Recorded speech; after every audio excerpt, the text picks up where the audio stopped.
Friends, hello everyone, welcome to my YouTube channel cooking queens and with દૂધીની recipe try કરવી છે. તો દૂધીને આપણે પહેલાં છાલ ઉતારી અને અંદરના બીજ કાઢી લઈશું અને આવી રીતના પતિકા જેવું તૈયાર કરી લઈશું. મિક્સર જારમાં મસાલો કરવા માટે મરચું, ટમેટું, લસણ એવું બધું એડ કરી દઈશું. આદું એડ કરશું, ટમેટું નાખવું તો લાલ મરચાં, ત્યારબાદ માંડવીના દાણા, થોડા સેવ મમરા, આ બધું એકદમ સરસ ભૂકો કરી લઈશું કચરો. ત્યારબાદ સ્વાદ અનુસાર મીઠું એડ કરશું, ત્યારબાદ હળદર પાવડર, ચટણી પાવડર,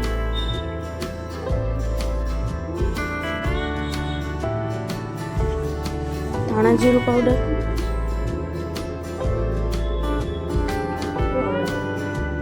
ત્યારબાદ થોડો ગરમ મસાલો, લીંબુ,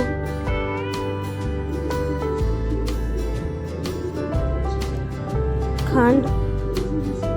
હવે બધો મસાલો મિક્સ કરી દઈશું. થોડો ચણાનો લોટ એડ કરીશું. હવે કારેલાનો દૂધીમાં આપણે ભરવાના છે. આખો ફિલ કરી દેવાનું દૂધી.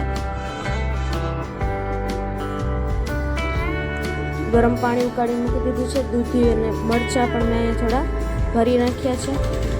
મસાલો વધ્યો તેમાંથી આપણે ઢાંકી દઈશું. મિક્સર જારમાં મરચાં લીલા એડ કરીશું, ડુંગળી એડ કરીશું,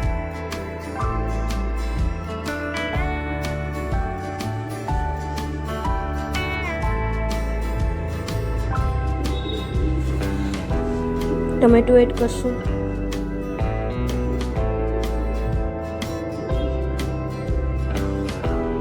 લસણ એડ કરશું, જીરું આખું એડ કરશું.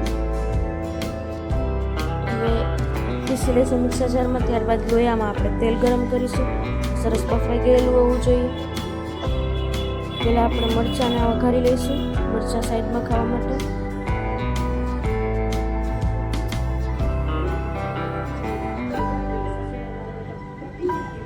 દૂધીનું શાક અને રોટલી તમે સર્વ કરી શકો છો. સૌથી પહેલાં તો આપણે લોયામાં તેલ ગરમ મૂકીશું.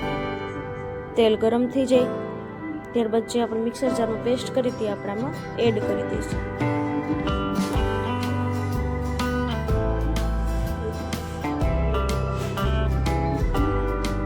ત્યારબાદ ચટણી પાવડર એડ કરશું, ધાણા જીરું પાવડર એડ કરશું,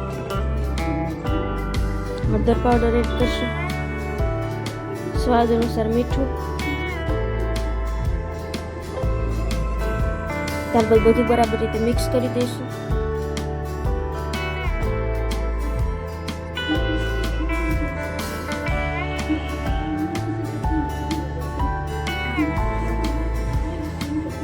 ત્યારબાદ ચક્કા પાડી લઈશું.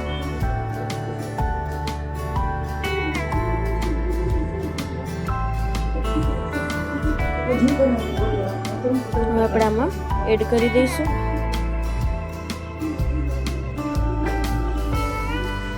જો વિડીયો ગમે તો લાઈક, કમેન્ટ, શેર અને અમારી ચેનલને સબસ્ક્રાઈબ કરી નાખજો. એક વખત રેસીપી ઘરે જરૂર ટ્રાય કરજો. રોટલી સાથે તમે સર્વ કરી શકો છો ગરમા ગરમ.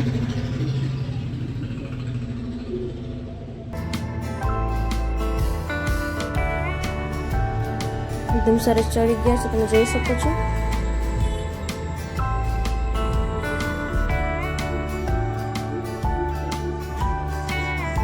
કોથમીર વડે ગાર્નિશિંગ કરી સર્વ કરવા માટે એકદમ તૈયાર. એક વખત ઘરે જરૂર ટ્રાય કરજો. Thank you.